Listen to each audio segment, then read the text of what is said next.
आदाब, खैर मकदम है आपका समय न्यूज नेटवर्क में और आप देख रहे हैं आलमी समय। अपने खास प्रोग्राम खुली बहस के साथ हाजिर हूं मैं सैयद फैसल अली।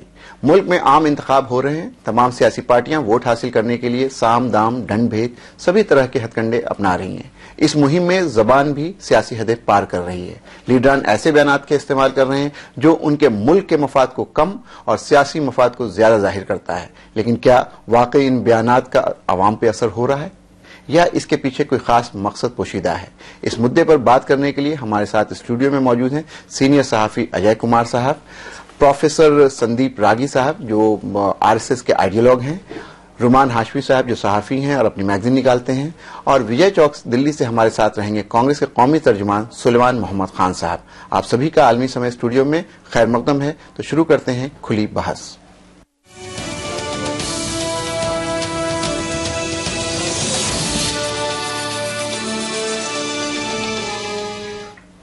मुल्क में आम इंतखाब का दौर जारी है। तमाम सियासी पार्टियों के लीडरान अपनी और पार्टी की कामयाबी के लिए आखिरी दौर लगाने की धुन में कुछ भी कर गुजरने को तैयार हैं। तरक्की और बदवानी जैसे अहम इश्यूज को छोड़कर ये लीडरान नाजेबा अल्फाज का इस्तेमाल करने की सारी हदें पार करने से भी गुरेज नहीं करते, जिससे मुल्क की कौमी यकजहती खतरे में पड़ती नजर आ रही है। यहाँ सबसे बड़ा सवाल यह है कि इन लीडरान के लिए मुल्क बड़ा है या सियासी मफाद। पेश है एक खास रिपोर्ट। आम इंतखाबात 2014 के आगाज से ही सियासी लीडरान की बेतुकी बयानबाजी जारी है, लेकिन इस दौरान बिहार बीजेपी के fire brand leader Giriraj Singh ने तो सारी हदें ही पार कर दी। टिकट तकसीम के वक्त पार्टी से अपनी नाराजगी मोदी की रैली का बायकाट करके जाहिर कर चुके गिरिराज ने अब मोदी मुखालफिन को पाकिस्तान भेजने की बात तक कह डाली। हालांकि इस तरह के बयानात बीजेपी और बीएचपी की जानिब से पहले भी आते रहे हैं। इसके बाद आंध्र प्रदेश के मुसलमानों का लीडर होने का दावा करने वाले अकबरुद्दीन ओवैसी ने भी उन्हीं के लहजे में जवाब भी दिया था। मैं कहता हूं कि आज नरेंद्र मोदी के विरोध में जो ताकत आज बिहार में या पूरे देश में एकजुट होकर के नरेंद्र मोदी को हराने में लगा है, वो पाकिस्तान परस्त है। उसके लिए हिंदुस्तान में कोई जगह नहीं। अरे ये मुसलमान भागकर पाकिस्तान नहीं गए, हम यहीं पर रहे हैं, यहीं पर रहेंगे, यहीं पर जिए, यहीं पर मरेंगे। ये मुल्क हमारा था, हमारा है, हमारा रहेगा। गिरिराज के इस मुतनाज़ा बयान के बाद बिहार समेत पूरे मुल्क में इसकी मजम्मत होना लाजमी थी, लेकिन एक अच्छा भला सियासी मौका अपोजिशन कहां छोड़ने वाली थी। गिरिराज के इस बयान की सजा उनके अहम लीडर नरेंद्र मोदी को देते हुए किसी ने उन्हें आदमखोर कहा तो कुछ ने बिहार आने पर जिंदा दफन करने की बात तक कह डाली। अपनी सरकार को अल्पत में ला करके दांव में लगा दिया इस आदमखोर नरेंद्र मोदी को रोकने के लिए। सरकार चल रही थी, चाहते तो अच्छे से चलती, लेकिन देखा जब एक आदमखोर नरेंद्र मोदी आ रहा है, हिंदू मुस्लिम एकता को आपस में लड़ाएगा, जमात को लड़ाएगा, तो माननीय मुख्यमंत्री नीतीश कुमार जी बर्दाश्त नहीं किए। बिहार की जनता से कहना चाहता हूँ, तमाम वर्गों से कहना चाहता हूँ, आपकी ताकत खाली नरेंद्र मोदी के अगेंस्ट हो जाए, नरेंद्र मोदी को भागलपुर की धरती में ही गाड़ देंगे, कहीं बाहर नहीं निकलेंगे। लेकिन इस सनसनीखेज बयान पर कांग्रेस के fire brand leader Digvijaya Singh शायद पहली बार फायर नजर नहीं आए। दिग्गिराजा ने गिरिराज के इस बयान के बाद ट्वीट के जरिए एक बड़ा सवाल कर दिया। उन्होंने पूछा कि बीजेपी उन 50% से ज्यादा गुजरातियों के बारे में अपनी राय क्या रखती है जो नरेंद्र मोदी की हिमायत नहीं करते। हालात की नजाकत और बीजेपी सदर की बातों को भी नजरअंदाज होता देख कमान संभाली खुद पार्टी के रूहेरमा नरेंद्र मोदी ने। मोदी ने ट्विटर के जरिए ही इश्तियाल अंगेज बयान देने वाले पार्टी लीडरान को लताड़ लगाते हुए इसे नुकसान का सबब बताया। इस मौके पर उन्होंने ऐसे बयानात से बचने की नसीहत भी दे डाली, लेकिन तब तक काफी देर हो चुकी थी और आरजेडी सदर लालू प्रसाद यादव ने इसी बहाने बीजेपी लीडर लाल कृष्ण आडवाणी को निशाने पर ले लिया। गिरिराज के जो नेता है वो पाकिस्तान से आए हैं, मालूम है ना, लाल कृष्ण आडवाणी, इसीलिए इसको बार बार याद आता है। लाल कृष्ण आडवाणी तो पाकिस्तान से ना है, आई आदमी मेंटल केस है। गिरिराज कोई नेता है कि लोग नोटिस देते हुए गंदा, ये सब घोर कट्टरपंथी, ये सब आरएसएस है। ये तो कम्युनलाइज करने के लिए सब बात बोलता है। गिरफ्तारी होनी चाहिए। नहीं, गिरफ्तारी क्या, ये सब आदमी राजनीति के लायक नहीं है। पूरा संगठन है आरएसएस, ये सबको बैन कर देना चाहिए। गिरिराज के बयान पर हंगामा और इलेक्शन कमीशन की कार्रवाई अभी जारी ही थी कि इस बीच एनडीए इत्तेहाद में शामिल शिवसेना के लीडर रामदास कदम ने एक और मुतनाज़ा बयान देकर मामले को मजीद गर्म कर दिया। उन्होंने अपने लीडर उद्धव ठाकरे की मौजूदगी में तकरीबन धमकी देने वाले अंदाज में यहां तक कह डाला कि जो लोग पुलिस के साथ झड़प करते हैं, उनकी गाड़ियों को तोड़ते हैं, नरेंद्र मोदी की सरकार आने के बाद उन्हें सबक सिखाया जाएगा। पोलिसांच्यावरती हल्ला करतायत, पोलिसांच्या गाड्या जळतायत, तर त्याचा कायमचा बंदोबस्त नरेंद्र मोदी केल्याशिवाय राहणार नाही, हा विश्वास या ठिकाणी व्यक्त करतो। इंतखाबी तशहीर के इस नाजेबा अंदाज ने उन पार्टियों की कलई खोल कर रख दी है जो सबकी हमदर्द बनने का दावा भी करती हैं और ऐसी इश्तियाल अंगेजी करने वाले अपने लीडरान के खिलाफ कोई कदम भी नहीं उठाती। इंतखाबात में सिर्फ हार जीत पर नजर रखने वाली इन पार्टियों को इससे कोई सरोकार नजर नहीं आता कि उनके लीडरों की इस रविश से मुल्क की कौमी यकजहती और गंगा जमनी रवायात को कितना नुकसान होता है। आलमी समय के लिए ब्यूरो रिपोर्ट के साथ मासूम सिद्दीकी की रिपोर्ट। नाज़रीन, अभी आप ये खास रिपोर्ट देख रहे थे। हमारे साथ स्टूडियो में एक खास पैनल मौजूद है और हमारे साथ विजय चौक से कांग्रेस के तर्जुमान भी जुड़ चुके हैं। सबसे पहले बातचीत करने के लिए चलते हैं अजय कुमार के साथ।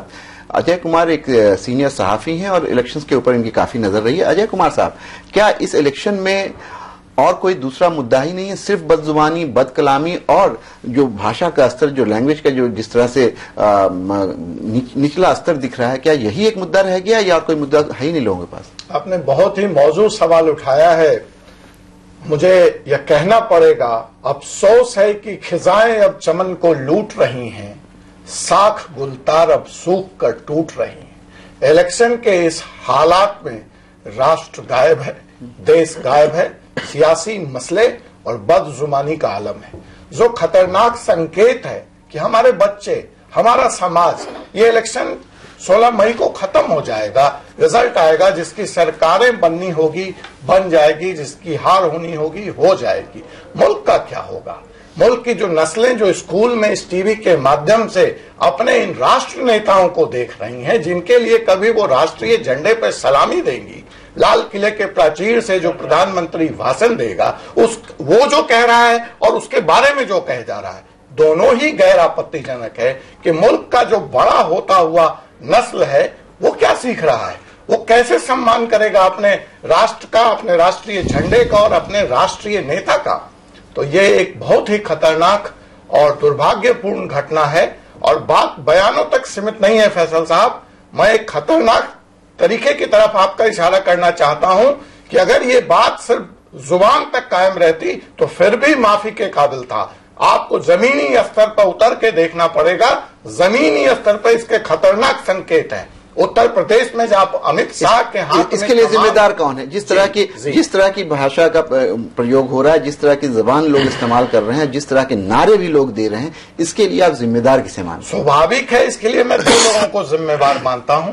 पहली ये बात है कि जिनके हाथ में ये मुल्क रहा है बरसों वर्षों तक, आज अगर दूसरी ताकतें, ये मुल्क के बारे में मैं एक बिल्कुल यहाँ पे बहुत ही सीरियसनेस के साथ एक बात कहना चाहता हूं कि चाहे वो इस देश का अल्पसंख्यक हो, चाहे बहुसंख्यक समुदाय हो, वो कभी भी कट्टरपंथी नहीं रहा। नहीं, मैंने पूछा कि इस गिरती हुई जबान का कौन जिम्मेदार? वो कट्टरपंथी नहीं रहा है, लेकिन आज ये जो ध्रुवीकरण के कारण जो बहुसंख्यक हिंदू हैं, जो कहीं न कहीं भाजपा के साथ जाते हुए दिख रहे हैं या बताया जा रहा है हमें, उनको रोकने का जिम्मा उनके पास था, जिनके पास यह सत्ता रही है, वो असफल हुए हैं और इस तरह से इसका ध्रुवीकरण हो रहा है। तो पहली जिम्मेवारी, चलिए, आपने एक अहम सवाल उठाया है। हमारे साथ उस पार्टी के एक नेता और उसके जो तर्जुमान हैं, कौमी तर्जुमान है, नेशनल स्पोक्समैन है सुलेमान मोहम्मद खान साहब, वो हमारे साथ हैं। चलते हैं सुलेमान साहब के पास और जानने की कोशिश करते हैं कि जो बात अजय कुमार कह रहे हैं कि जिस तरह की भाषा और जिस तरह का एक कम्युनल पोलराइजेशन हो रहा है, उसको रोकने की जिम्मेदारी बरसरे इख्तिदार जमात यानी कांग्रेस पार्टी की थी, जिसमें वो फेल हुई है। सुलेमान साहब,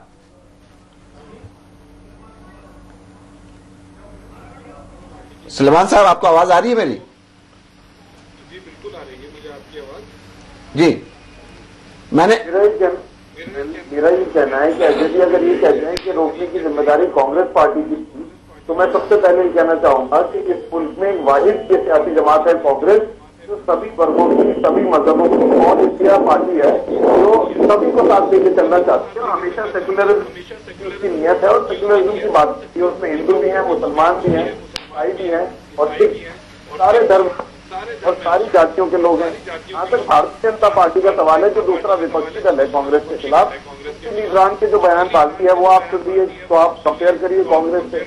अमित शाह साहब ने क्या कहा, गिरिराज सिंह साहब ने क्या कहा, विश्व हिंदू परिषद के अध्यक्ष प्रवीण तोगड़िया साहब ने क्या कहा, कदम साहब ने क्या कहा, तो पूरा संघ परिवार आ रहे नहीं। लेकिन यहाँ पे आपको एक चीज याद दिलाऊं सुलेमान साहब कि इनकी शुरुआत अगर देखी जाए तो सबसे पहले सोनिया गांधी ने अपने एक भाषण में नरेंद्र मोदी को मौत का सौदागर कहा था। तो ये भी हम लोगों को याद है कि ये शुरुआत कहीं ना कहीं उधर से भी हुई है।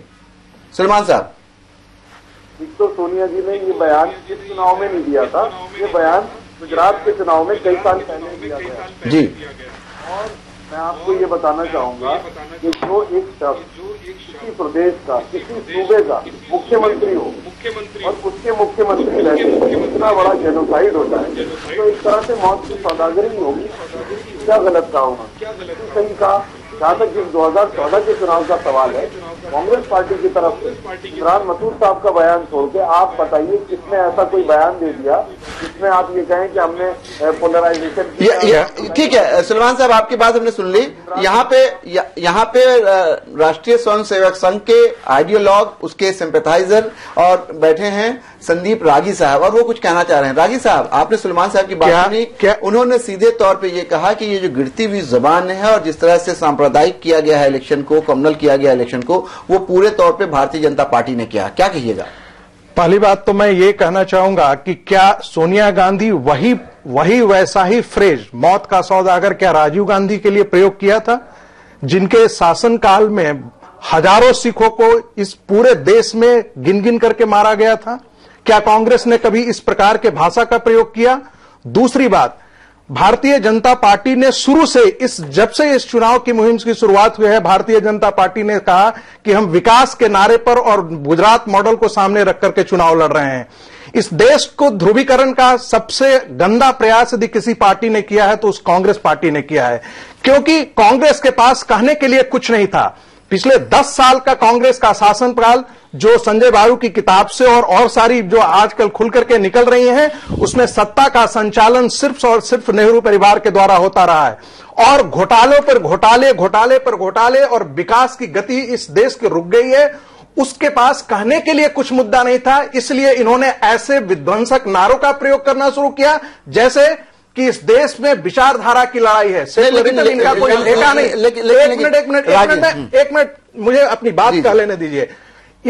सेकुलरिज्म इनका ठेकेदारी नहीं है, ये सिर्फ मुसलमानों को भड़का करके अपने जेब में वोट इकट्ठा करने के लिए ये सारे कुत्सित प्रयास करते हैं। इसके अलावा इनको सेकुलरिज्म से कोई लेना देना नहीं है।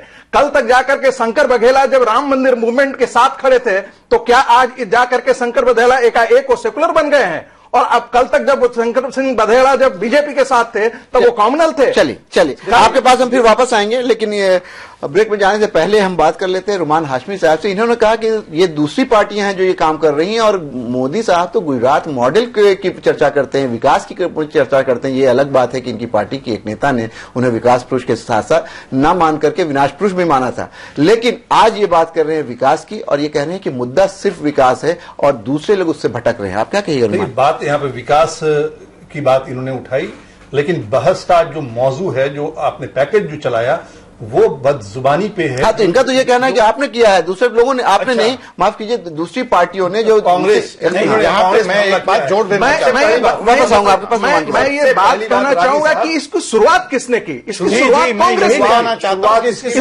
शुरुआत कांग्रेस ने की। सोनिया गांधी ने मौत का सौदागर कहा, तो आप उसके बैकग्राउंड में पीछे जाइए। दंगा हुआ, दंगे में क्या मोदी का रोल रहे वो तो अभी भी सुप्रीम कोर्ट में मामला चल रहा है, अदालत उस पर जांच कर रही है। आज तक सुप्रीम कोर्ट में या किसी भी एक एफआईआर तक दर्ज नहीं हुआ है मोदी को, और आप रोज मोदी को आप कटघरे में कर रहे हैं। ये कौन सी बात है? इस देश में कोई एक भी ऐसा चीफ मिनिस्टर नहीं होगा जिसको इतनी सारी कसौटियों पर, क्या उसमें हिंदू नहीं मारे गए? चलिए 373 हिंदू मारे गए थे, क्या कभी उसका जिक्र कांग्रेस पार्टी ने किया? क्या कभी कांग्रेस पार्टी ने हिंदुओं की मौत पर बच्चा पैदा करने की फैक्ट्री?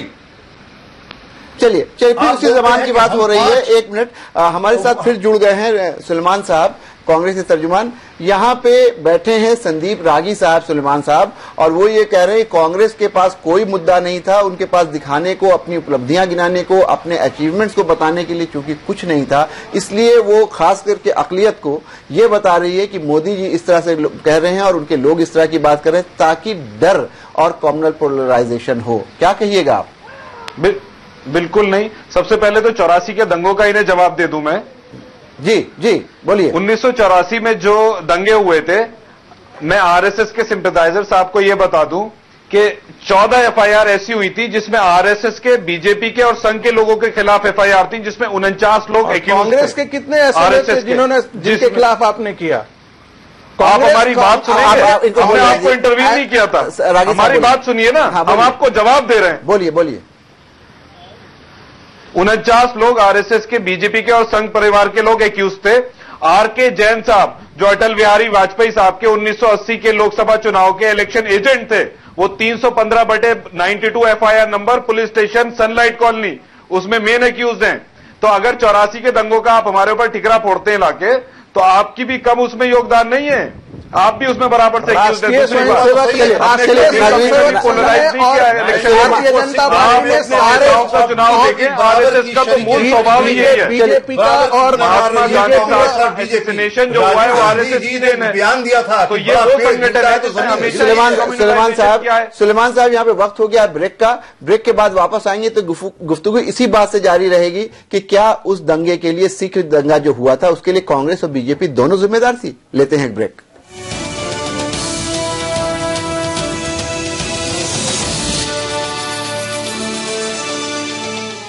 इंटर पास छात्राएं कन्या विद्याधन योजना की मदद से आगे पढ़ रही हैं। हाई स्कूल पास युवा नौकरी मिलने तक बेरोजगारी भत्ता की मदद ले रहे हैं। इंटर पास छात्रों को मुफ्त लैपटॉप बांटे गए।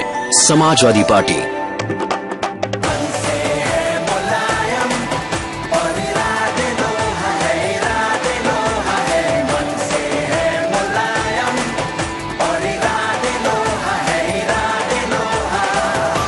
समाजवादी पार्टी को वोट दें। हर दिन का स्टार्ट टॉप्स कॉर्नफ्लेक्स के साथ। टॉप्स कॉर्नफ्लेक्स, अब इंडिया बनेगा और भी हेल्दी।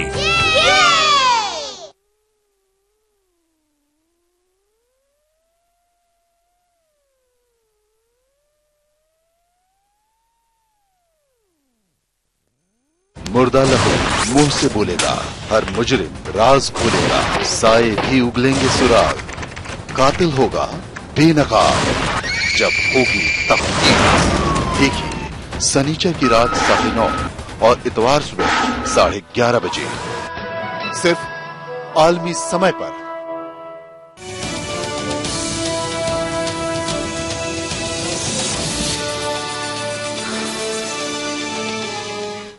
ब्रेक के बाद आपका एक बार फिर खैर मकदम है। ब्रेक में जाने से पहले रुमान हाशमी ये बताने की कोशिश कर रहे थे कि अगर 1984 के सिख दंगों की बात करें तो वो सिर्फ ऐसा नहीं है कि उसके लिए कांग्रेस जिम्मेदार थी, कांग्रेस और बीजेपी दोनों जिम्मेदार थी, लेकिन सुलेमान साहब का ये कहना है कि नहीं, उसमें आरएसएस के भी बहुत ज्यादा लोगों के ऊपर एफआईआर हुई थी, केस हुआ था।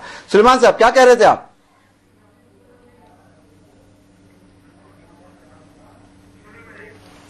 चलिए, सुलेमान साहब से कांटेक्ट नहीं हो पा रहा है, हम बात करते हैं अजय के उनसे। अजय साहब कुछ कहना चाह रहे थे। जी मैं ये कहना चाह रहा था कि अभी प्रोफेसर रागी ये कह रहे थे कि हम तो चुनाव विकास के मुद्दे पे लड़ना चाहते थे और हमने एक बड़ी खूबसूरत शुरुआत की थी, लोगों ने इस मौजू को खराब कर दिया।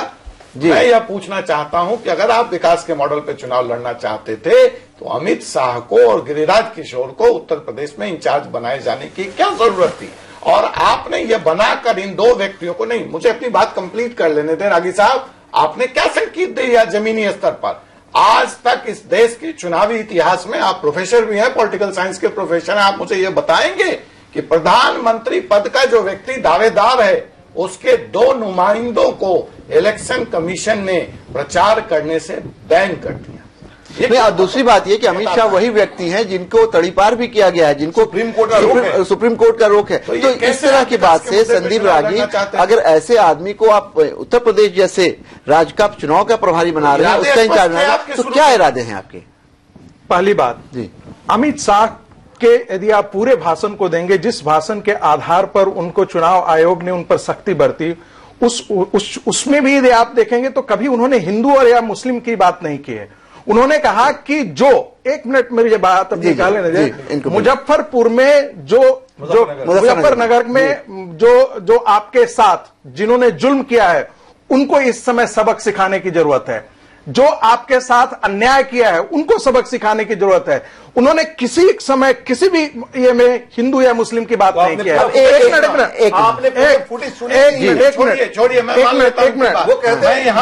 दूसरी बात मैं मान लेता हूं आपकी बात रागी साहब। फिर उस मंच पर उस विधायक का मोदी के आने से पहले माल्यार्पण और स्वागत, वो क्या बता रहा है, क्या संदेश देना चाहते थे आप?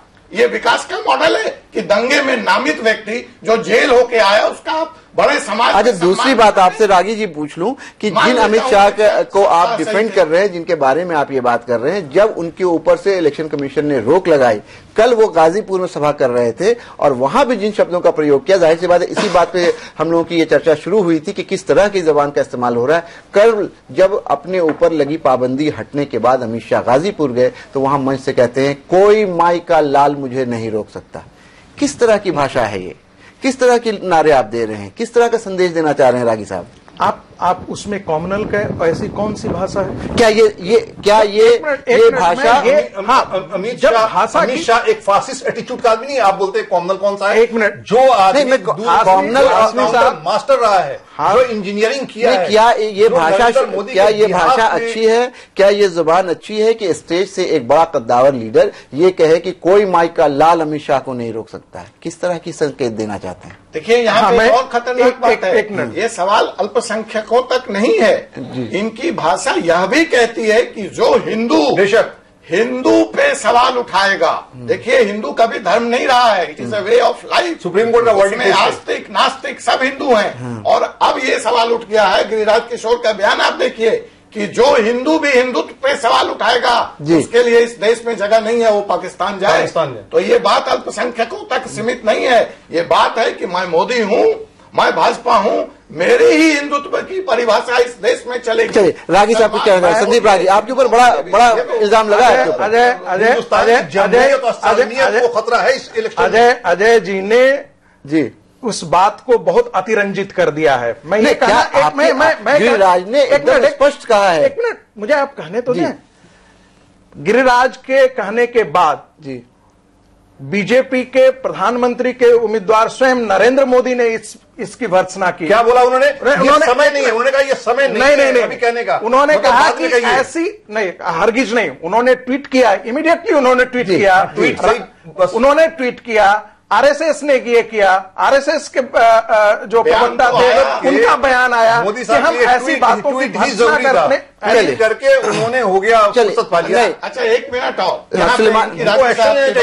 मोदी जी ने ट्वीट किया, यही अफर्मेटिव प्रधानमंत्री है कि इस तरह के बयानों का जवाब ट्वीट के द्वारा देश को मिलेगा। तो कल महंगाई ट्वीट पे कम होगा।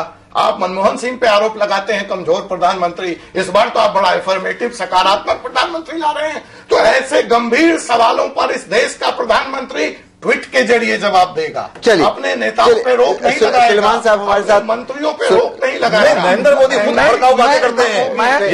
नरेंद्र मोदी का पूरा बॉडी लैंग्वेज, नरेंद्र मोदी का बैकग्राउंड मिला करेगा आरएसएस के। आपकी बात से नरेंद्र मोदी ने एक भी अपने बात करते हैं, एक भी भाषण में बात करते हैं। और ये गिरिराज सिंह, चलिए मैं मान लेता हूँ, मिनिस्टर थे नीतीश के सरकार में, क्यों नहीं उन्होंने बंदिश लगाई? क्यों नहीं? आपकी बात हमने सुन ली। हमारे साथ फिर से जुड़ गए हैं सलमान मोहम्मद खान साहब, कांग्रेस के स्पोक्समैन हैं, उनसे जानने की कोशिश करते हैं। यहाँ पे संदीप रागी ये बता रहे हैं कि इस तरह की जो चीज हुई है उसमें किसी एक को जिम्मेदार नहीं ठहराया जा सकता है, और जो गिरिराज सिंह का बयान है या अमित शाह का बयान है उसकी दफा कर रहे हैं। मैं ये आपसे जानना चाह रहा हूं सुलेमान मोहम्मद खान साहब कि क्या इतने साल तक कांग्रेस इख्तिदार में रही और बहुत लंबे वक्त पूरे हिंदुस्तान में इख्तिदार में रही, कोई ऐसा कानून नहीं बनाया जा सकता था, कोई ऐसी चीज नहीं की जा सकती थी कि इस तरह की जो के अल्फाज इस्तेमाल हो रहे हैं उनको रोका जा सके? हेलो सुलेमान साहब को मेरी आवाज आ रही है? इमरान मसूद इनके क्या जी भाई हैं? मैं सिर्फ इतना कहना चाह रहा था जी कि जिस तरह से भारतीय जनता पार्टी ने एक मुखौटा दिखाया नरेंद्र मोदी की शक्ल में कि डेवलपमेंट के मॉडल पे हम इलेक्शन लड़ेंगे, असल में ये सिर्फ एक मुखौटा। भारतीय जनता पार्टी के पास पूरा मुखौटा नहीं है। भारतीय जनता पार्टी ने उनको बोलने दीजिए। अब हमारी वाजपेयी हम तो कनेक्ट हुए हैं, मुखौटा बताओ। आप अगर बोलना नहीं चाहते सच्चाई तो आप डिबेट मत करिए। नहीं बोलिए, डिबेट का मतलब होता है कि सारे लोग बोले। जी बोलिए आप सुलेमान साहब। जिस तरह से भारतीय जनता पार्टी ने एक डेवलपमेंट का मॉडल फार्स है, जो बिल्कुल मिथ है, झूठ है, वो मुखौटा लगा के नरेंद्र मोदी की शक्ल पे कि भाई ये डेवलपमेंट पुरुष है और उसको आगे करा। असल में एजेंडा जो था वो तासुबी था, वो कम्युनल एजेंडा था जो इन्हें अनलीश करना है पूरे हिंदुस्तान में, जो इनका एक एजेंडा है, जिस तरह इन्होंने गुजरात में अनलीश करा है वो। इसीलिए जैसे जैसे शुरू में डेवलपमेंट चलता रहा, 15 अप्रैल को राजनाथ सिंह जी जाके कल पे जवाद साहब से मिलते हैं, क्योंकि 17 तारीख को वेस्टर्न यूपी में पोलिंग थी, 11 लोकसभाओं पे, वो मुस्लिम बेल्ट है। 17 होने के बाद गिरिराज सिंह जी बयान देते हैं, नकवी साहब कहते हैं राम मंदिर बनेगा, फिर ये प्रवीण तोगड़िया जी, तो पूरा इनका हार्डलाइनर इमेज सामने आती जाती है। यानी आप ये कह रहे हैं सुलेमान की ये बिल्कुल सुलेमान साहब पूरी हो जाती है। एक बात और कहना चाह रहा हूं मैं, एक बात और कहना चाह रहा हूं, उसके साथ साथ जिस तरह के बयान इन्होंने दिए हैं, ये बात अब बिल्कुल साफ हो चुकी है कि जिस तरह ये शुरू में डेवलपमेंट कर रहे थे, ये असल में इनका तासुबी एजेंडा ही है, कम्युनल एजेंडा ही है। और जहां तक कांग्रेस की ये बात करते थे डेवलपमेंट की, जो 10 साल में कांग्रेस पार्टी ने काम किए हैं, जो नीतियां और पॉलिसीज बनाई हैं, वो शायद देश में इतने सालों में किसी पार्टी ने नहीं करी। 6 साल आप भी सेंटर में रहे, आपने क्या किया? घपलों की एक बात और है, ये 60 सालों में जनाब 60 सालों में ये जो तासुब फैला, ये नफरत फैला, ये हिंदू मुस्लिम का बताइए हमारे फसाद जो होते रहे, इसकी जिम्मेदार कांग्रेस सबसे बड़ी। 60 महीने जिस तरह से आपने गंगा सफाई अभियान जो केंद्र की सरकार चलाती रही, उस तरह से गंगा यमुनी तहजीब को बचाने का अगर आप अभियान चलाते हैं, चलिए ये तासुब के खिलाफ ये दिन देखना नहीं होता है। आज ये बहस नहीं, कांग्रेस ने मुसलमानों के मन में सिर्फ हमेशा डर पैदा करके संदीप रागी और देश को गुमराह किया है, पूरे अल्पसंख्यक समुदाय को गुमराह किया है। संदीप रागी साहब, जो फेनेटिक एलिमेंट्स हैं उसको सिर्फ बढ़ावा दिया है, लिबरल मुस्लिम्स को और कांग्रेस को कांग्रेस ने आगे नहीं बढ़ा रहे। कांग्रेस इस देश में कम्युनलाइज करने के लिए सबसे बड़ा जिम्मेदार। आप पे अगर हमला कर रहे हैं तो ये तो अपने को बचाने के लिए हमला कर रहे हैं, लेकिन आज ये जिस मुकाम पे पहुंचे हुए हैं इनके संगठन आरएसएस, जिस तरह से आज दानों की शक्ल अख्तियार कर लिया है, आरएसएस दरिया इस देश में बहाने को जो कांग्रेस पार्टी में रही है और क्यों नहीं? आज अगर ये आरएसएस सारे नागरिकों को नागरिक मानती है, आरएसएस तो ऐसे फिर आरएसएस लोगों को वोट का बछड़ा नहीं मानती है। आरएसएस सुलेमान साहब ने एक बहुत अहम सवाल उठाया, बच्चा मानती है भैया रागी साहब, मुसलमानों को क्या बात करते हैं? देखिए सुलेमान साहब ने, सुलेमान मोहम्मद खान ने एक बहुत अहम सवाल उठाया है कि गुजरात मॉडल, हमेशा बात होती है Gujarat model, Gujarat model, Gujarat model. अगर गुजरात मॉडल इतना बढ़िया विकास का मॉडल है, डेवलपमेंटल का आइडियल मॉडल है, तो उसके बारे में बहुत ज्यादा बात क्यों नहीं की गई? अजय कुमार जी, यही तो सवाल मैं कह रहा हूं कि आखिर इस देश में क्या आरोप हैं कांग्रेस सरकार पर जिनके खिलाफ भाजपा चुनाव में है? पहला आरोप कि कमजोर सरकार, मैं उसके बदले एक मजबूत प्रधानमंत्री दूंगा। वो मैंने आपको बता दिया कि हमारा प्रधानमंत्री जो बनने वाला है, जो बिहेव कर रहा है कि वो बन चुका है, वो ट्वीट के जरिए इस देश की समस्याओं को सॉल्व किया करेगा। जो अपने नेताओं के चुनाव पूर्व अगर इलेक्शन कमीशन का डंडा ना हो तो ये दोनों मान्यवर रुकते नहीं। तो ऐसी हालत में ये मंत्री अभी तक जो जुबान से बोल रहे हैं वैसी नीतियां बनाएंगे। नहीं, गुजरात मॉडल सबसे अच्छा जो नजारा देखने को भी मिल रहा है। अजय से बात कर ले, फिर आपके पास गुजरात मॉडल पर आखिर जो सबसे बड़ा आरोप है इस सरकार पर वो है महंगाई, बढ़ी हुई महंगाई का, खाने पीने, महंगाई, भ्रष्टाचार। चलिए तो हम वही तो जानना चाहते हैं, कॉम्युनलाइजेशन ऑफ द सोसाइटी। ये छठा चरण है, आज देश फिर मतदान कर रहा है। आपका कोई फॉर्मूला आया कि आप इस देश में खाने पीने की वस्तुओं पे महंगाई कैसे कम करेंगे? क्या मोदी जी का प्रभाव जो शेयर मार्केट में दिखा, मोदी इफेक्ट, चलिए और इसी पे हम रुमान हाशमी से बात कर रहे हैं। रुमान हाशमी ये बता रहे हैं कि जो बात मोदी जी कह रहे हैं या जो बात बीजेपी और आरएसएस के लोग कह रहे हैं कि करप्शन, इन्फ्लेशन, ये सारी चीजें हैं जिसको मोदी जी दूर करेंगे। क्या आपने कोई रोड मैप देखी है अभी तक कि इनके इलेक्शन कैंपेन में ये किस तरह से ये करेंगे? देखिए ऐसा है, ये जो भी इनके डेवलपमेंट का, विकास का, तरक्की का जो मुद्दा है, ये मुद्दा अपने एजेंडे को पूरा करने के लिए, it is just a mask to implement their fascist agenda. देश को सबसे बड़ा वो तो दूसरी बात है, साहब एक मिनट, ये जो तरक्की है, विकास की जो मामला है, इससे बड़ा खतरनाक मामला आज देश में है सांप्रदायिकता, फिरकापरस्ती। उसकी वजह है, क्यों उसकी वजह बता रहा हूं। उसकी वजह यह है कि अगर करप्शन का बात उठता है, पूरा देश यूनाइट हो जाता है, इंडिया गेट पे जमा हो जाता है, कहीं भी जमा हो जाता है। लेकिन एक अफवाह अगर उड़ जाता है, आप फिरकावारियत दंगे की बात हटाएं, सिर्फ एक अफवाह फिरकापरस्ती का उड़ जाता है, पूरा देश दो हिस्से में बढ़ जाता है। इसलिए देश को करप्शन से ज्यादा बड़ा खतरा फिरकावारियत से है। अभी इस इलेक्शन में एजेंडा करप्शन से बड़ा फिरकावारियत होनी चाहिए, ना कि करप्शन, क्योंकि देश को फिरकावारियत से ज्यादा बड़ा खतरा है। नरेंद्र मोदी विकास पुरुष की बात करते हैं, उनको प्रोजेक्ट किया जाता है जी। आज भावनगर में एक मुस्लिम बिजनेसमैन मकान खरीदता है, एक हफ्ते से विश्व हिंदू परिषद, बजरंग दल के लोग वहां पे धरना डाले हुए हैं। प्रवीण तोगड़िया बोलते हैं कि बजरंग दल का बोर्ड लगा दो, कब्जा कर लो, फांसी तो नहीं हो जाएगी। राजीव गांधी के हत्यारों को फांसी नहीं हुई तो कब्जा करने में क्या फांसी होगी? क्यों नहीं नरेंद्र मोदी ऐसी बात है, ऐसी बात है, इससे ज्यादा घृणित बातें हैं इमरान मसूद ने किया सुल्तानपुर के, जो मैं आऊंगा उससे भी आऊंगा, कभी भी मुस्लिम समाज ने उसको, संदीप रानी उस पर भी आऊंगा। लेकिन इससे पहले चलते हैं सुलेमान साहब के पास। सुलेमान साहब, आपको आवाज आ रही है मेरी? सुलेमान मोहम्मद साहब, आवाज आ रही है आपको? सुलेमान मोहम्मद साहब, चलिए बहुत सारी बातचीत हो रही है और जैसा कि कह रहे हैं रुमान हाशमी साहब कि विकास का मुद्दा या करप्शन का मुद्दा, इन सारे मुद्दों से सबसे बड़ा मुद्दा है कम्युनल हार्मोनी का मुद्दा, किस तरह से मुल्क एक रहे।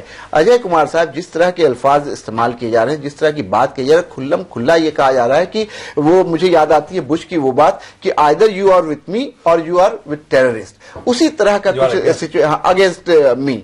तो इसी तरह की बात कहीं ना कहीं मोदी जी के हाव भाव से, मोदी जी के प्रचार बोला लग रहा है। लेकिन जिस तरह से पाकिस्तान को इस चुनाव में लाने की कोशिश की जा रही है, जिस तरह से लोगों को यह बताने की कोशिश की जा रही है कि अगर आप हमारा सपोर्ट नहीं करते हैं तो आप पाकिस्तानी हैं, क्या यह मुनासिब है? बिल्कुल मुनासिब नहीं है। और मैंने कहा कि सवाल ये अल्पसंख्यक तक अब सीमित नहीं रह गया है, सवाल उन राष्ट्रभक्त हिंदुओं पे भी उठाया गया है कि अगर आप मोदी के हिंदुत्व से सहमत नहीं हैं तो आप हिंदू नहीं हैं। नहीं, सवाल हिंदू का नहीं है, ईसाई का नहीं है, सिख का नहीं है। सवाल यहां पे हिंदुस्तान के सालमियत का है, जमहूरियत का है, गंगा यमुनी जो तहजीब है हजारों साल की, सवाल उसके, सवाल आम हिंदुस्तानी का है।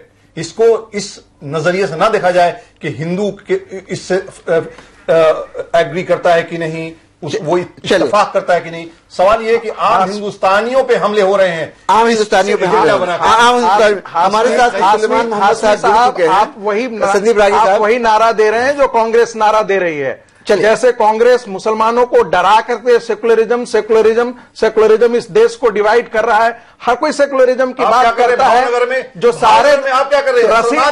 इमरान मसूद भी आपके सेकुलरिज्म के प्रतीक हैं। इमरान मसूद भी आपके सेकुलरिज्म के प्रतीक हैं। लोगों को जेल में डालो, इसी बात पे आते हैं। जो भी जेल में डालो। कांग्रेस पार्टी ने क्या अपने कैंडिडेट को सुल्तानपुर से विड्रॉ कर दिया? संदीप रागी, सुल्तान साहब, ये इल्जाम लग रहा है कि आपका जो कैंडिडेट है मुस्लिम, उसने भी नरेंद्र मोदी को के बारे में बहुत ज्यादा बदजुबानी की, बदकलामी की, कैसे जवाब दीजिएगा आप? क्या आपको नहीं चाहिए था कि उसके ऊपर कोई एक्शन ले? ये सुनने के लिए हम तैयार नहीं है कि बीजेपी ने क्या किया। आप एक एग्जाम्पल सेट कर सकते थे। इसका मतलब तो यही है कि हर पार्टी में इस तरह के लोग हैं और पार्टी जानबूझ करके इस तरह के बयानात पे नजर बंद रखती है। क्या कहिएगा सुल्तान मोहम्मद साहब? बहुत ही कम वक्त में मैं 3 बातें कहूंगा। पहली बात, अमित शाह जी जो 3 कत्लों के जिम्मेदार हैं उनको यूपी का प्रभारी बना के भेजा गया है। बीजेपी की ये नियत थी कि कम्युनलाइज करा जाए चुनाव को, और एक क्रिमिनल को जिसके ऊपर 3 कत्ल के मुकदमे चल रहे हैं उन्हें भेजा गया। दूसरी बात, मोदी जी को कोई क्लीन चिट नहीं मिली है। मजिस्ट्रेट साहब की कोर्ट में उनकी एसआईटी की रिपोर्ट फाइल हुई है, वो मैजिस्ट्रेट ने एक्सेप्ट करी है। अभी हायर कोर्ट, एपेलेट कोर्ट और सुप्रीम कोर्ट की स्क्रूटनी बाकी है, तो अभी कोई क्लीन चिट मोदी जी को नहीं मिली है। तीसरी बात, इमरान मसूद साहब का बयान। इमरान मसूद साहब का जो बयान है बेइंतहा निंदनीय है। ना कांग्रेस पार्टी की ये शैली है, ना तरीकेकार है। कांग्रेस पार्टी की कांग्रेस पार्टी ने उन्हें पार्टी से बाहर क्यों नहीं निकाला? जानते हैं, यदि कांग्रेस पार्टी इतनी संवेदनशील है इस मुद्दे पर तो उन्होंने बाहर क्यों नहीं निकाला? संदीप एक मिनट, हाँ बोलिए जी।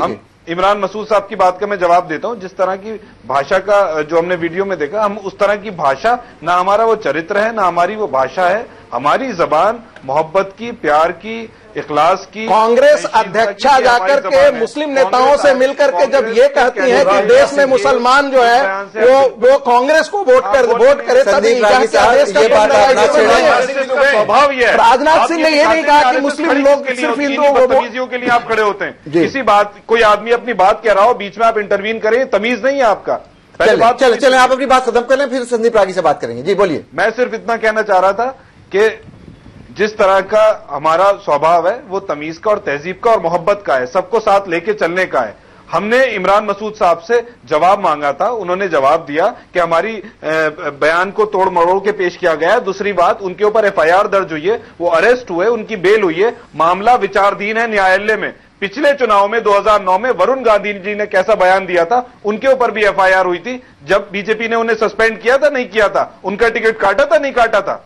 इसका जवाब दे दे, मैं जवाब दे दूंगा इमरान मसूद साहब का। चलिए, एक बहुत सही सवाल, सही बात है। ये पूछ रहे हैं कि आपने वरुण गांधी ने इसी तरह का बयान दिया था पीलीभीत में पिछली बार, उनके ऊपर भी केस हुआ था, एफआईआर हुई थी, उस वक्त आपने तो नहीं निकाला था। आप इमरान मसूद को निकालने की बात रागी साहब से जानना चाह रहा हूं। जी हाँ, मैं ये कहना चाहता हूं कि चुनाव में इस प्रकार की भाषा, चाहे वो किसी भी पार्टी से, यानी अब आप डिफेंसिव में हैं। हम डिफेंसिव नहीं हो रहे हैं जी। अब आप बयान थोड़ी दे पाएंगे। नहीं, मैं ये कह रहा हूं कि इस प्रकार की भाषा का प्रयोग चाहे वो किसी भी पार्टी से हो, वो गलत है।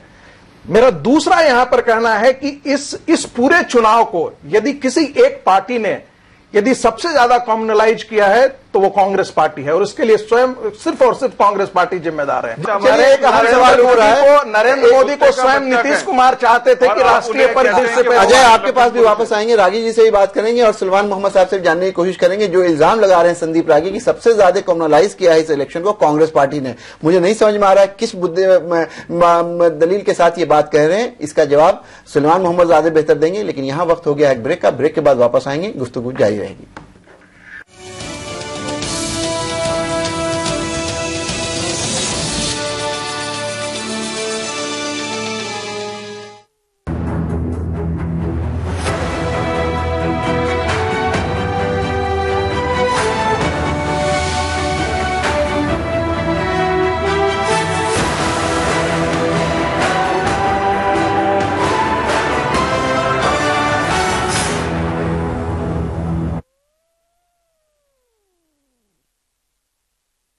टॉप्स कॉर्नफ्लेक्स, अब इंडिया बनेगा और भी हेल्दी। इंटर पास छात्राएं कन्या विद्याधन योजना की मदद से आगे पढ़ रही हैं। हाई स्कूल पास युवा नौकरी मिलने तक बेरोजगारी भत्ता की मदद ले रहे हैं। इंटर पास छात्रों को मुफ्त लैपटॉप बांटे गए। समाजवादी पार्टी।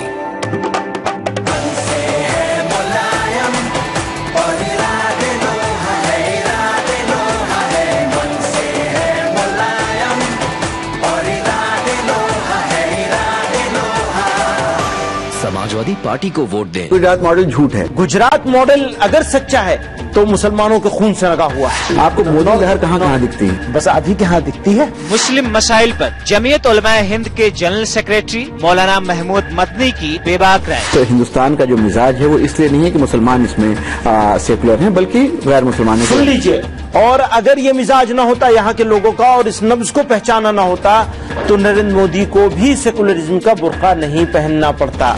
देखिए तकरार में सैयद फैसल अली के साथ इतवार की रात 8:30 बजे और पीर की दोपहर 2:30 बजे सिर्फ आलमी समय पर। जो मेरी काबिलियत और रोजगार की दूरी को कम करता है, मेरा वोट उसी को, मेरा वोट कांग्रेस को। जमीन की जन्नत के दिलकश रंग, कुदरती हुस्न, सकाफत की तरंग, अहम मामलात पर अवाम की आवाज, रहन सहन का निराला अंदाज। देखिए रंगे कश्मीर हर जुमे को रात 9:30 बजे और इतवार को सुबह 10:30 बजे सिर्फ आलमी समय पर। एक खिलाड़ी अकेला पूरे मैच को नहीं जिता सकता, इसलिए हमारा वोट उसी को जाएगा जो अकेले नहीं पूरे टीम के साथ खड़ा हो। हमारा वोट कांग्रेस को।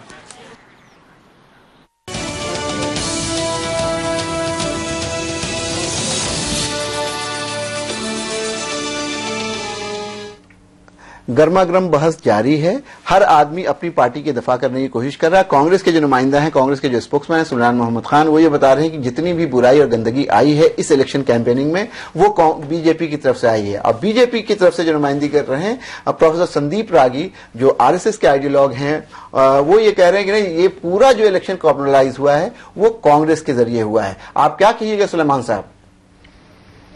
सर मेरा सिर्फ इतना कहना है कि आप बयान देखिए संघ परिवार के और बीजेपी के लीडरों की तरफ से। नरेंद्र मोदी इस देश की 1/5 आबादी को कुत्ते का बच्चा कहेंगे, इस तरह कम्युनलाइज करेंगे कि पिंक रेवोल्यूशन, सल्तनत, दिल्ली सल्तनत, शहजादा, पाकिस्तान, AK-49, ये बिल्कुल इशारे में कम्युनलाइज कर रहे हैं। दूसरी बात, सबसे इंपॉर्टेंट बात मैं ये कहना चाहता हूं कि आरएसएस के जो सिंपैथाइजर बैठे हैं और ये इनका आइडियोलॉजिकल मेंटोर हैं बीजेपी के आरएसएस, उसकी तो पुरानी विचारधारा ये रही है। जिन्होंने महात्मा गांधी साहब का असैसिनेशन करवा दिया जिनकी जहरीली तकरीरों ने, तो वो क्या इस देश में सेकुलरिज्म हमें सिखाएंगे? जिनकी विचारधारा ही कम्युनल है वो क्या बात करेंगे? हमने तो कोई ऐसी बात नहीं करी। हम तो फिर कहते हैं कि सारे मजहबों को, सारी जातियों को, पूरे देश को इंक्लूड करके हम चलना चाहते हैं और बीजेपी बांट के और नफरत की राजनीति करती है। चलिए एक बात सुलेमान मोहम्मद ने बहुत अच्छी बात की है कि महात्मा गांधी से जोड़ करके आज जब नरेंद्र मोदी पहुंचे हैं नामांकन भरने के लिए, अपना नॉमिनेशन पेपर फाइल करने के लिए वाराणसी, तो वो मदन मोहन मालवीय के प्रतिमा पे उन्होंने फूल चढ़ाया, वहां वो बीएचयू में उतरे, उसके बाद वो महात्मा गांधी काशी विद्यापीठ गए, लेकिन वहां उन्होंने गांधी जी की प्रतिमा पे माल्यार्पण नहीं किया। क्या संकेत है संदीप रागी? आप इसमें कुछ ज्यादा पढ़ने की कोशिश कर रहे हैं। इसमें राजनीति बहुत ज्यादा देखने की आवश्यकता नहीं है। कभी कभी छूट जाता है ऐसा, मैं नहीं जानता, मैंने इसके बारे में देखा नहीं है। राष्ट्रपिता के ऊपर छूट जाता है, विवेकानंद नहीं छूटते, मदन मोहन मालवीय नहीं छूटते, लेकिन महात्मा गांधी छूटते। ऐसा है कि जब उन्होंने गुजरात में जब उन्होंने प्रचार किया था, हमेशा महात्मा गांधी को गुजरात से ही गांधी भी आते हैं। पटेल बड़ा प्रिय हो गए कांग्रेसी नेता, और गुजरात का गांधी गुजरात मॉडल के पैरवीकार को नहीं चाहिए। क्या कहिएगा संदीप साहब? गांधी गुजरात के ही गांधी हैं। जी गांधी, महात्मा गांधी तो हिंदुस्तान के हैं। मुझे अपनी बात कह लेने दीजिए। आपने कहा, मुझे अपनी बात कह लेने दीजिए। मैं आप ही की बात पे गांधी की कांग्रेस प्रतिदिन हत्या करती है। न गांधी का उसमें काउ प्रोटेक्शन का, न कन्वर्जन के मुद्दे पर कभी गांधी के साथ कांग्रेस पार्टी रही, न काउ प्रोटेक्शन के मुद्दे पे गांधी, न ही भाषा के नाम पे, न ही स्वदेशी के मुद्दे पे। तो कांग्रेस कहां से गांधी को एप्रोप्रिएट करती है? कांग्रेस तो गांधी की प्रतिदिन हत्या करती है। मेरा ये सवाल नहीं था। दूसरी बात, जवाब दिए पहले। दूसरी बात, गांधी गुजरात के नेता नहीं है, पटेल गुजरात के नेता नहीं है। उनको गुजरात और गुजरात तक मत सीमित करें, वो पूरे राष्ट्र के नेता हैं। और आरएसएस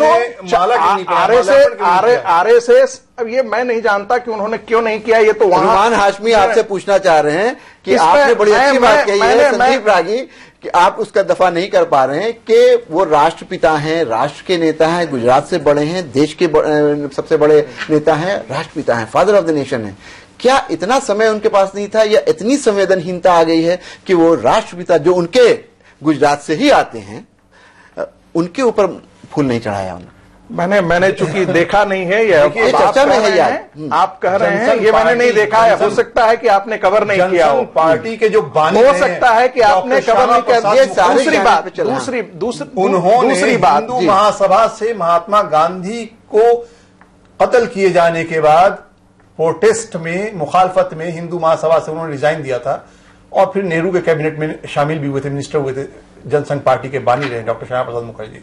तो जो श्यामा प्रसाद मुखर्जी महात्मा गांधी के कत्ल के प्रोटेस्ट में कंडेम किया और हिंदू महासभा से रिजाइन दिया, आज इतनी दूर चला गया उस, मुझे लगता है कि हाशमी साहब को अपनी बीजेपी और जनसंघ की क्रोनोलॉजी ठीक करनी चाहिए।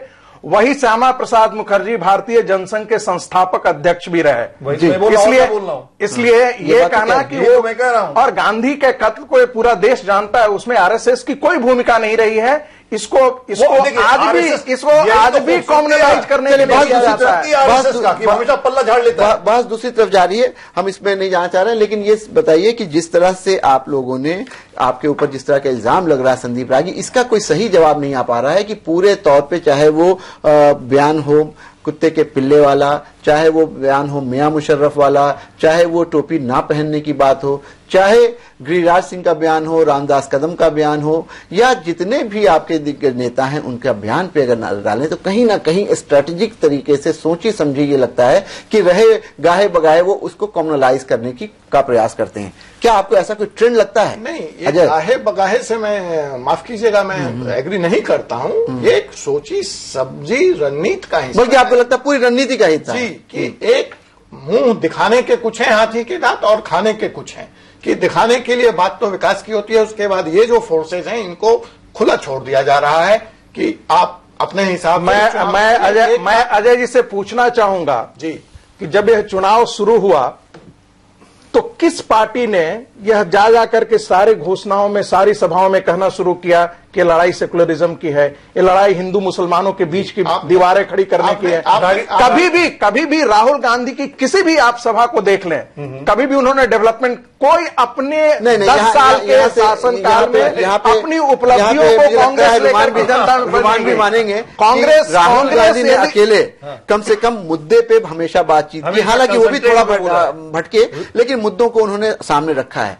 आपसे एक सवाल, प्रवीण तोगाड़िया का, क्या आपने प्रवीण तोगाड़िया का वीडियो देखा है? हाँ, मैंने देखा है। आप ये बताइए एकदम संजीदा तरीके से, आप प्रोफेसर हैं संदीप रागी, कि जिस तरह की भाषा का प्रयोग कर रहे हैं कि पहले मकान पे बजरंग का बोर्ड लगा दो, उससे काम ना चले तो कब्जा कर लो, उसके बाद ना हो तो टमाटर फेंको और उसके बाद उसके ऊपर थूको, कैसे आप इस बात को जस्टिफाई कीजिएगा? ये भाषा है रागी साहब के साथ में सिर्फ रागी साहब से जाना चाह रहे हैं, रागी साथ ये बोला जा रहा है कि ये इस बात को इंश्योर करो, निश्चित करो कि मुसलमान हिंदू इलाके में जमीन, यानी कहीं ना कहीं मुल्क को बांटने की बात, मतलब हिटौज में बिल्कुल पूरे तरह से आप दो हिटौज में रहे मुसलमान। रागी साहब, मुझे लगता है कि ये सवाल मेरा है आपसे पर्टिनेंट, आप बताइए। आप मुझसे उत्तर खोज रहे हैं लेकिन हाशमी साहब उत्तर देना चाहते हैं।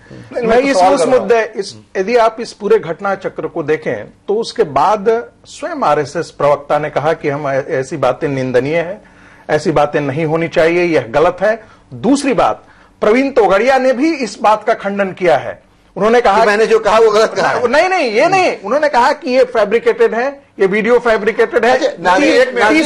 तीसरी बात और बड़ी अच्छी, तीसरी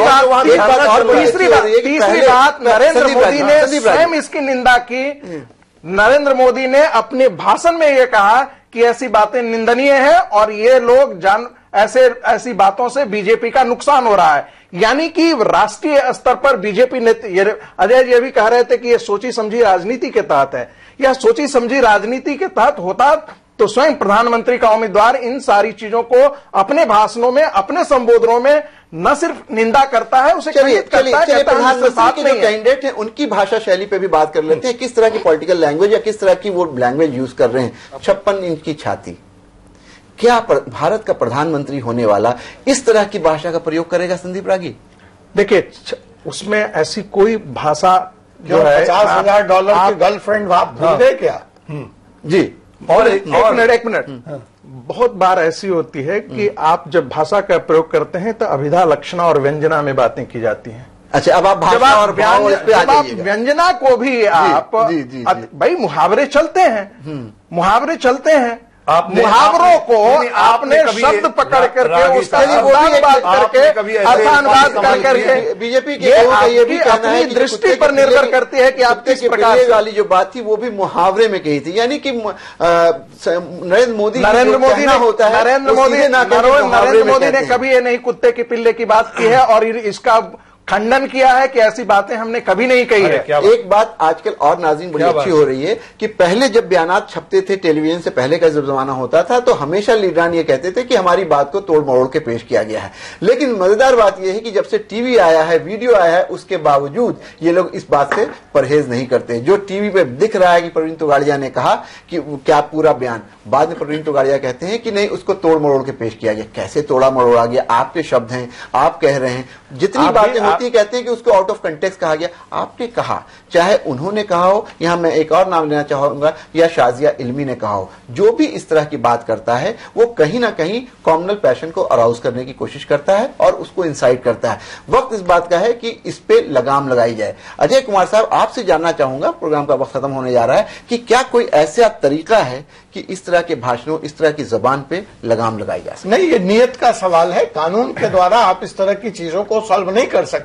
और यहां पे मैं पुनः आऊंगा कि देखिए, रवैया देखिए पॉलिटिकल पार्टी का, चाहे आपका हो, चाहे भाजपा का हो, चाहे कांग्रेस का हो। क्या जवाब दिया सिख दंगों का कि इनके भी 58 आदमियों पे FIR दर्ज है?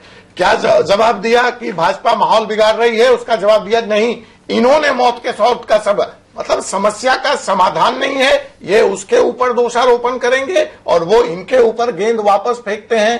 देश का क्या होगा, राष्ट्र का क्या होगा, इस देश की जनता का क्या होगा, इसका किसे भी चलिए आखिरी की बात को लेकर के सुलेमान मोहम्मद के पास चलते हैं। सुलेमान मोहम्मद साहब, आपने अपनी बात में कहा कि अगर 84 के सिख दंगों की बात करें तो RSS के लोगों पे भी इल्जाम लगे हुए, लेकिन अजय कुमार कह रहे हैं कि क्या यह तरीका है किसी समस्या को निपटाने का, किसी मसले का हल ढूंढने का, कि तुम गलत हो इसलिए मैं गलत हूं?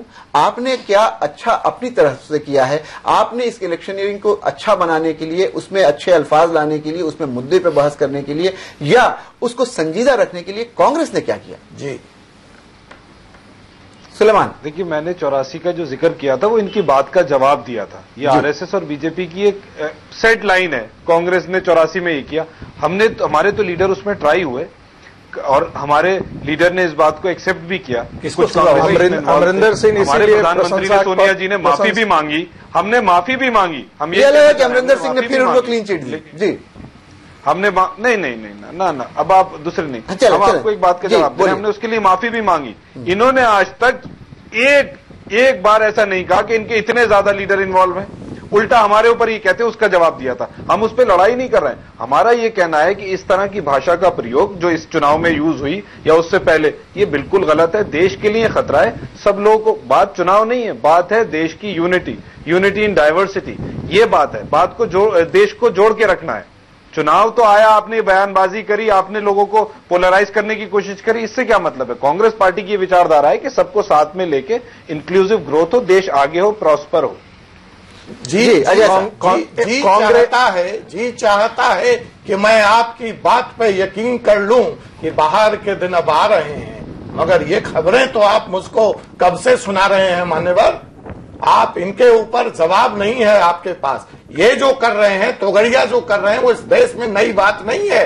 कॉम्युनल पॉलिटिक्स विश्व हिंदू परिषद बहुत दिन से करता रहा है, लेकिन आज जनता अगर इनके पाले जाके खड़ी हो गई है, आपके साथ नहीं है। अगर आज देश को ये खतरा महसूस हो रहा है कि 2 ध्रुवों में बट जाएगा, तो उसके लिए किसकी सियासत जिम्मेदार है? मैं इस बात का जवाब आपसे जानना चाहता हूं। बहुत टाइम का सर्वे है, टाइम कम है। रुमान साहब, मुख्तसर में आपसे जानना चाहूंगा सलमान साहब कि ये कह रहे हैं कि जो कम्युनल पोलराइजेशन हुआ है और जिस तरह से लोग, एक बड़ी तादाद जो दिख रहा है, 16 मई को पता चलेगा कितने वोट आपको मिले, कितनी सीट्स आपको आई, लेकिन जो दिख रहा है कि लोग आपसे खफा हैं। क्या कहिएगा सलमान साहब?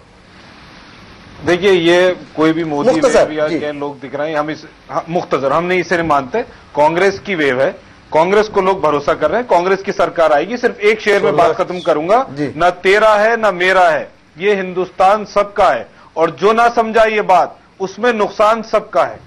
चलिए रुमान हाशमी साहब, इन्होंने बड़ी अच्छी बात की कि न तेरा है न मेरा है, ये हिंदुस्तान सबका है, लेकिन इस हिंदुस्तान को बांटने की बात की जा रही है। प्रोग्राम का वक्त खत्म हो रहा है, सिर्फ आपसे 30 सेकंड में जानना चाहेंगे कि इस तरह के माहौल को बनने से रोकने में क्या करना चाहिए?